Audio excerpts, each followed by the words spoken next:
The metal of madness, the human obsession and the concept of cursed wealth gold. It is the metal of kings, the currency of gods, and the fundamental element that has defined the apex of human civilization for 6 millennia. It does not rust, it does not tarnish, and its scarcity makes it the ultimate store of value. Yet history whispers a darker truth. The acquisition of vast, ill-gotten gold often carries with it a catastrophic price, a burden so profound that it often leads to the ruin of the very people who seek to possess it. This is the phenomenon of cursed wealth, where wealth does not bring power, but inexplicable destruction and madness. For countless ancient cultures, gold was never meant to be mere currency. The Egyptians believed it was the flesh of the gods, a material meant only for the dead and the divine. The Incas called it the sweat of the sun. This sacred status meant that gold, especially when violently looted from sacred places or tombs, was often believed to carry the vengeance of the spiritual world, a curse designed to protect the treasures and punish those driven by greed. Our journey begins by examining this transition, when gold ceased to be sacred and became the driving engine of brutal conquest. The primary mechanism for this historical misfortune is the concept of greed-driven destruction.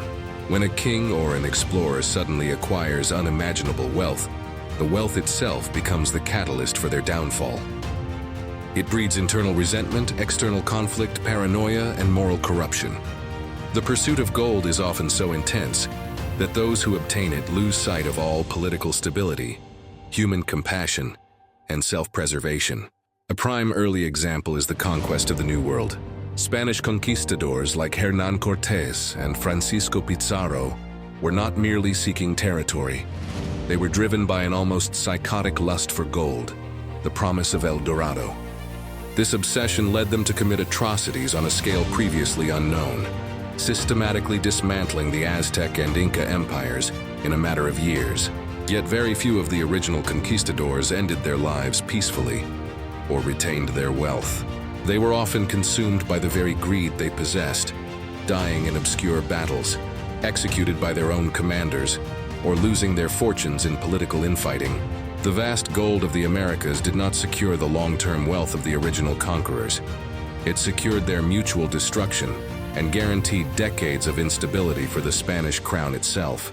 The paradox of cursed wealth is that the gold remains eternally beautiful and valuable, but its possession contaminates the soul and judgment of the owner. The curses themselves are not necessarily supernatural. They are the highly predictable, yet constantly repeated pattern of human self-destruction brought on by unchecked, sudden, immense financial power.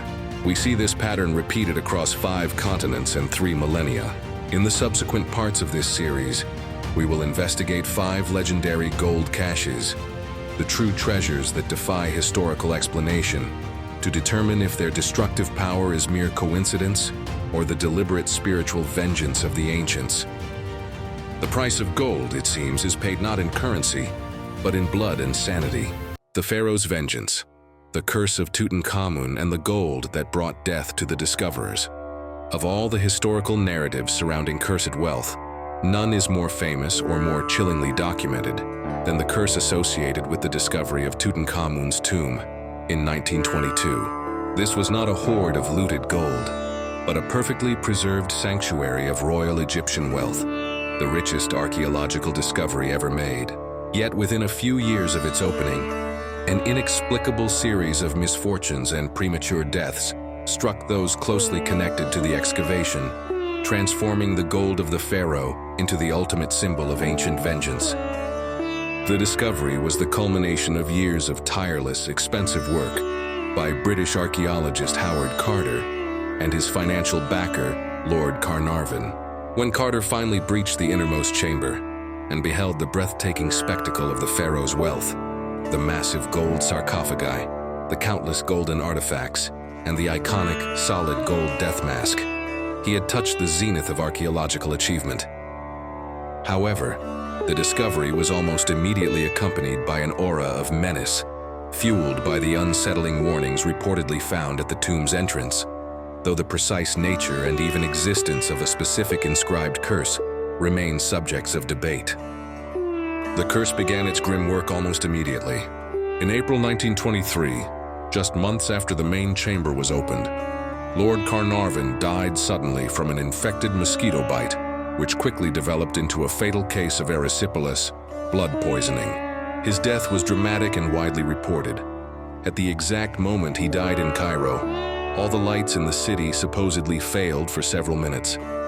Back in England, Carnarvon's dog, Susie, reportedly let out a mournful howl, and then instantly dropped dead. For a public already obsessed with ancient Egypt, this was irrefutable proof of a supernatural curse. The string of deaths continued relentlessly. George J. Gould, an American financier and friend of Carnarvon who visited the tomb, died the next year of pneumonia. W.C. Mace, one of Carter's close colleagues who helped catalog the treasures, died in 1928 from an illness that left him lethargic and eventually killed him. Colonel Aubrey Herbert, Carnarvon's half-brother who helped arrange the initial funding, mysteriously died after a routine dental operation went wrong. Sir Archibald Douglas Reed, the radiologist who x-rayed the mummy, was forced to return home due to a severe, sudden illness and later died. By 1930, at least 11 people directly linked to the discovery had met premature or unusual ends. While skeptics argue these deaths were merely coincidence, pointing out that Howard Carter himself lived until 1939, medical experts and scientists have offered chillingly rational explanations that only deepen the mystery. Some theories suggest that ancient tombs, sealed for millennia, harbored deadly dormant fungi or bacteria, pathogens that the modern immune system had no defense against. Others speculated that the air quality, rich in ancient dust and chemical residues used for preservation, could have caused long-term respiratory failure. If true, the curse was not magical, but a deliberate bioengineered protection system designed by the pharaoh's priests, a form of biological warfare across millennia. Regardless of whether the curse was supernatural or microbiological, the public perception was immutable. The spectacular gold of Tutankhamun came at a horrifying price. The treasures, meant to guarantee the pharaoh's immortality, instead brought inexplicable death and misfortune to those who violated his sacred space, proving that some wealth is not meant to be touched by the living. The treasures are now displayed in museums, but the dark reputation of the curse still hangs over the gold, serving as history's most potent warning about the danger of profiting from the sanctity of the past. Moctezuma's vengeance, the curse of the Aztec gold that shattered the conquistadors. The story of the Spanish conquest of the Aztec Empire is perhaps the most brutal and transformative episode in the history of cursed wealth. It was the pursuit of gold, specifically the legendary treasures of Emperor Moctezuma II, that drove a small band of fewer than 600 conquistadors, led by Hernán Cortés, to commit acts of destruction that annihilated a civilization of millions. Yet this Aztec gold, violently looted from the sacred temples of Tenochtitlan, became the ruinous catalyst for the conquerors themselves, confirming the curse that promised that foreign hands would never prosper from their sacrilege. The Aztec capital Tenochtitlan was a wonder of the world, and its wealth was staggering. Gold was not used as currency, but reserved for religious art, jewelry, and decoration, the physical embodiment of the gods. When Cortés entered the city in 1519, he was welcomed as a god, or a harbinger of destiny, by Moctezuma.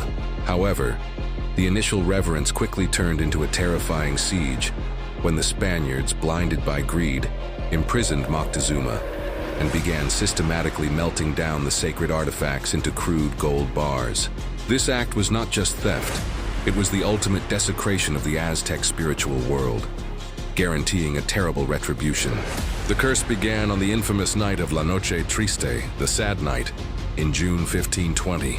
The Aztecs, enraged by the slaughter of their nobles and the Spaniards' insatiable appetite for their divine gold, rose up in revolt. Cortés decided on a desperate nighttime escape from the city. The conquistadors, however, refused to abandon their loot. They strapped themselves down with as much gold as they could physically carry, loading their armor and horses with melted bars, jewelry, and artifacts. The ensuing retreat across the causeways was a disaster. The rain-slicked bridges were cut, and thousands of Aztec warriors attacked from canoes. The weight of the sacred gold they had so greedily packed became their executioner. Hundreds of Spaniards, unable to swim or move quickly through the mud and water, due to the weight of their stolen treasure, drowned instantly. The gold, meant to guarantee their future, became the anchor that dragged them to the bottom of the lake. Moctezuma's vengeance was swift and brutally poetic. The gold itself destroyed its thieves. Even those who survived La Noche Triste and later successfully completed the conquest did not escape the curse. Cortés, who achieved immense power and vast landholdings, spent the last 2 decades of his life embroiled in endless, debilitating legal battles, political feuds, and expensive expeditions that drained his fortune. He died far from his former glory, frustrated and abandoned. Pizarro, who later plundered the Inca gold, met an even more violent end, assassinated by the disgruntled followers of a former rival in 1541. The ultimate price of the Aztec gold was paid by Spain itself. The massive influx of American gold into the Spanish treasury caused extreme economic distortion, leading to massive inflation across Europe. The quick, unearned wealth led to a dependence on easy gold rather than productive enterprise. Spain, the superpower of the 16th century, became addicted to its New World plunder, eventually collapsing its own financial stability and contributing to the slow, inevitable decline of its global empire. The Aztec gold did not enrich the Spanish crown long-term. It introduced a poison into its economic bloodstream, proving that wealth obtained through such violent sacrilege carried a devastating, generation-spanning consequence that destroyed the conquerors from within. The Inca ransom, Atahualpa's gold, and the doom of Pizarro's expedition. While the Aztec gold brought ruin to Cortés's compatriots through the chaos of revolution, the gold of the Inca Empire brought an even swifter, more calculated form of destruction to its Spanish conquerors. The catalyst was the immense treasure offered as a ransom for the Inca Emperor Atahualpa in 1532, a payment so large it remains the most valuable ransom ever delivered in history. This staggering hoard, violently extracted by Francisco Pizarro and his men, did not lead to prosperity. Instead, it ignited a spiral of paranoia, murder, and internal conflict that devoured the conquerors themselves. Pizarro, a ruthless and illiterate adventurer, managed to capture Atahualpa through an audacious ambush in Cajamarca. Recognizing the Spaniards' singular obsession, Atahualpa made an unbelievable offer. He would fill the room where he was imprisoned, a space approximately 22 feet long by 17 feet wide, with gold up to the height of a man's reach, and fill it twice over with silver. The Inca Empire, which used gold and silver exclusively for religious and decorative purposes, not currency, undertook the massive task, stripping temples and palaces across the vast empire to deliver the ransom. The final payment was overwhelming. The haul totaled over 13,000 pounds of gold and 26,000 pounds of silver. The sight of this raw, untouched wealth, melted down by the Spanish into crude bars, was too much for the conquistadors' sanity. It was a sum that instantly made every common soldier wealthier than the average European nobleman. This sudden, unearned fortune was the curse. Firstly, the gold immediately led to Atahualpa's execution. Despite receiving the full ransom, the Inca had upheld their side of the bargain. Pizarro had no intention of releasing the only man who could rally the empire against them. Under the pretense of a sham trial, Pizarro executed Atahualpa by garrote in July 1533. This betrayal of the ransom agreement, an act of sheer avarice, shattered the remaining Inca spiritual resistance and confirmed that the Spanish would stop at nothing for wealth. But the execution also removed the last shred of stability. Secondly, and more devastatingly for the Spaniards, the division of the spoils poisoned the expedition from within. The massive wealth was divided unevenly, immediately fueling intense paranoia and resentment. Soldiers who received slightly less than their compatriots grew suspicious, believing Pizarro was hoarding the best treasures. This division metastasized into political infighting between Pizarro's faction and that of his main partner, Diego de Almagro. The feud over power and gold escalated into a devastating, brutal civil war among the conquistadors themselves. Almagro was eventually executed by Pizarro's men in 1538. 3 years later, in 1541, the curse came full circle. Almagro's vengeful followers stormed Pizarro's palace in Lima and assassinated the great conqueror, stabbing him multiple times. The Inca gold did not lead to the peaceful retirement of the original conquerors. It ensured their violent, mutually assured destruction. Pizarro, the man who held the richest ransom in history, died alone and betrayed by his own countrymen, consumed by the greed he brought to the Andes. The treasure, meant to secure Spanish dominance, became the toxic seed of internal division that crippled their early attempts to govern the vast, newly conquered territory, proving that the spiritual weight of sacrilegious wealth guarantees the moral and physical ruin of its possessors. The treasure of the Spanish Main, the curse of the Sunken Galleons, and the rise of piracy. The gold and silver violently extracted from the Aztec and Inca empires did not stay safely locked in the vaults of Madrid. Instead, it was loaded onto massive Spanish treasure fleets, known as the Spanish Main, destined for Europe. This transatlantic passage, which took place annually for nearly 2 centuries, transformed the ocean itself into a cursed, liquid battlefield. The wealth, already stained by the blood of 2 crushed civilizations, attracted a new breed of predator and brought an entirely different form of ruin to the Spanish crown. The curse of hyper-vulnerability and the institutionalization of piracy. The vast scale of the gold flowing from the New World was breathtaking. Silver from the mines of Potosi and gold from the former Inca temples created a stream of wealth that was both Spain's greatest asset and its most devastating liability. The annual treasure fleets, comprised of dozens of heavily laden galleons, were floating prizes carrying sums of money capable of financing entire European wars. This concentration of wealth created an irresistible temptation for every rival European power, France, England, and Holland, and for the freelance criminals they covertly sponsored, the pirates, buccaneers, and privateers. The curse manifested in 2 distinct ways, first through natural disaster, and second through human predation. The Spanish Main was notoriously susceptible to the extreme weather of the Caribbean, particularly the hurricane season. Despite the vast resources poured into logistics and military escort, massive portions of the treasure were perpetually lost to the sea. The 1715 Plate Fleet, for example, was completely annihilated by a single hurricane off the coast of Florida, sinking 11 galleons and instantly returning tons of gold and silver back to the seabed. This repeated massive loss of capital through natural disaster, the sea reclaiming the stolen wealth, was a constant, debilitating drain on the Spanish economy. The second manifestation was the rise of organized state-sponsored piracy. Figures like Sir Francis Drake, acting with the tacit approval of Queen Elizabeth I, were not just thieves, they were economic warriors.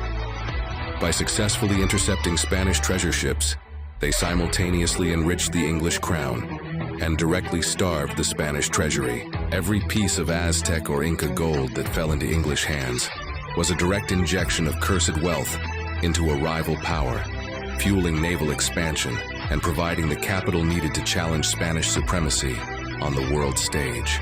The cumulative effect of this constant hemorrhaging of wealth was crippling. Spain, the empire that possessed the most gold, ironically became financially unstable.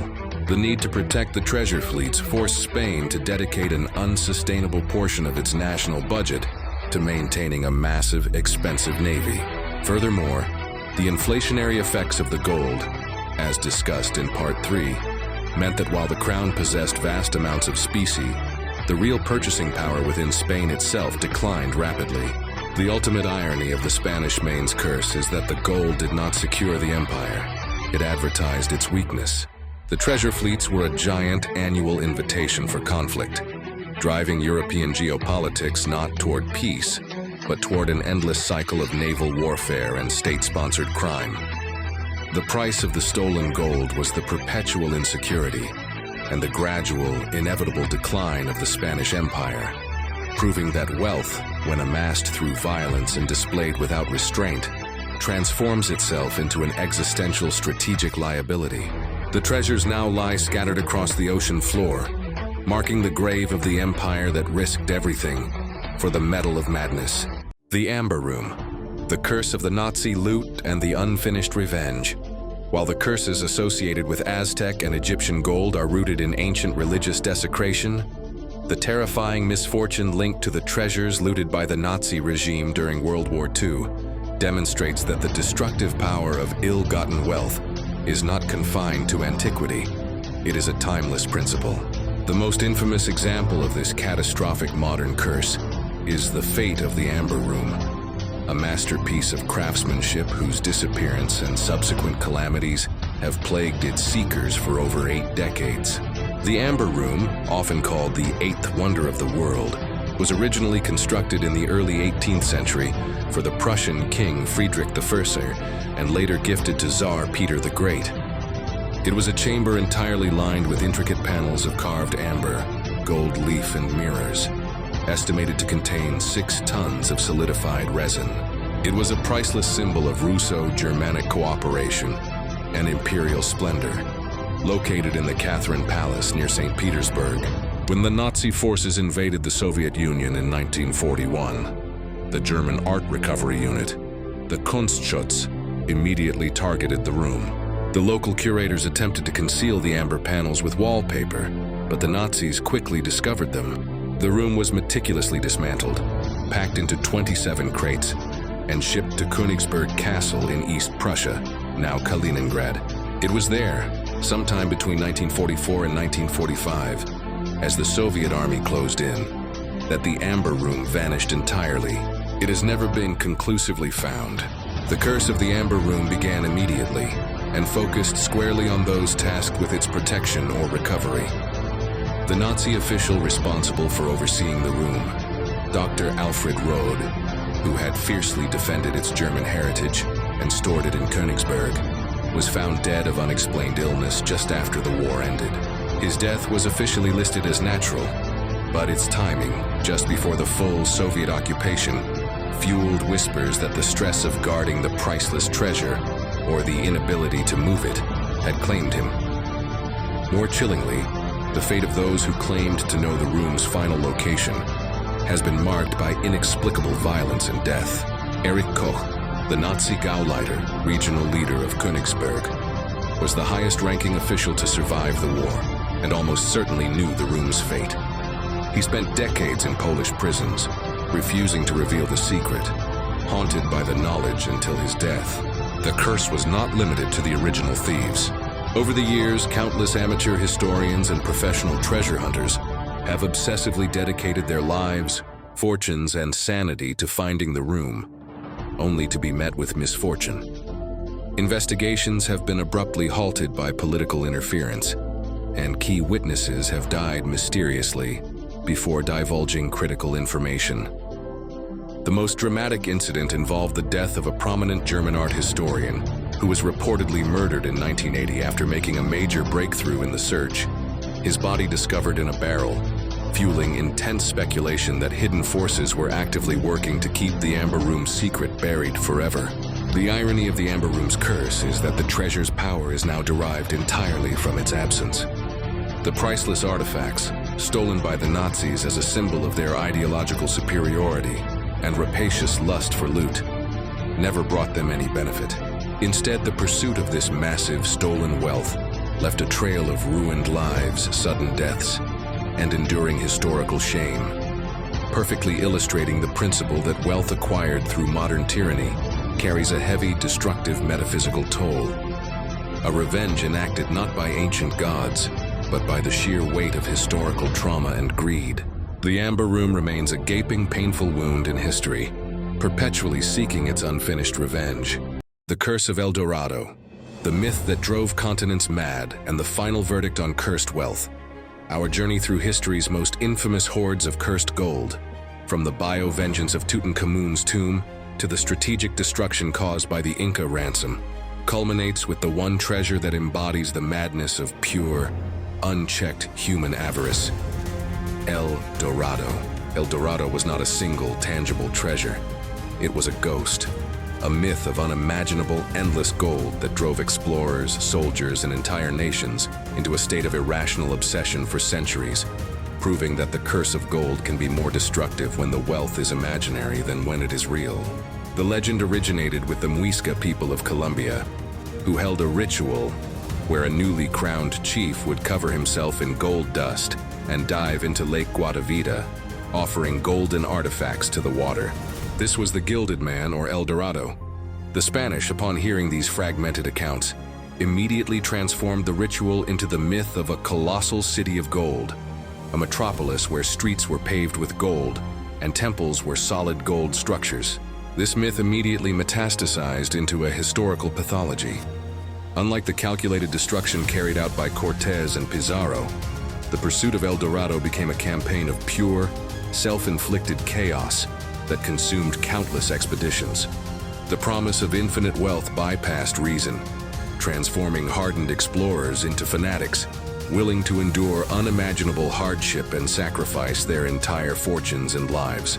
Perhaps the most famous casualty of this curse was the English adventurer Sir Walter Raleigh. Driven by the lure of the legend, Raleigh dedicated decades of his life to finding El Dorado in the Guiana Highlands and the Amazon basin. His expeditions were disastrous, marked by fever, mutiny, and failure. His final, desperate venture, launched late in his life, was an utter catastrophe. It ended with the death of his own son, the loss of his entire investment, and critically, an unauthorized attack on a Spanish outpost. Upon his disgraced return to England, the Spanish demanded his execution, and King James I, seeking to appease Spain, obliged. Raleigh, one of the most brilliant minds of the Elizabethan age, was executed in 1618, the ultimate price paid for an imaginary city of gold. El Dorado's curse was its intangibility. Because the treasure was never found, the lust for it never died. It perpetually diverted vast resources, manpower, and strategic focus away from productive enterprise and into the jungles of South America, consuming generations of adventurers. It fostered a culture of desperate risk-taking and environmental destruction, leaving behind a legacy of abandoned settlements and ruined lives in its wake. The obsession with the myth proved to be a more enduring and widespread curse than any real hoard, demonstrating the toxic psychological price of wealth mania. The final verdict on cursed wealth. When we look back at the 5 instances of cursed wealth, Tutankhamun's bio-vengeance, Moctezuma's sacrifice, Atahualpa's ransom, the piracy of the Spanish Main, and the madness of El Dorado, a clear pattern emerges. The curse of gold is not the result of ancient magic, but of the predictable and catastrophic failure of human restraint when faced with sudden, immense, and unearned wealth. Whether the treasure is guarded by infectious spores, spiritual wrath, or the iron law of financial markets, the result is the same. The possessors are consumed. Gold acts as a perfect spiritual corrosive, dissolving loyalty, blinding political judgment, inviting external enemies, and igniting internal strife. Proves that the true price of gold is not its weight in the market, but the moral and physical toll it exacts on the kings and empires driven mad by its glittering eternal promise. The treasures remain, but the greedy who sought them are scattered, ruined, and dead. History's ultimate testament to the price of avarice.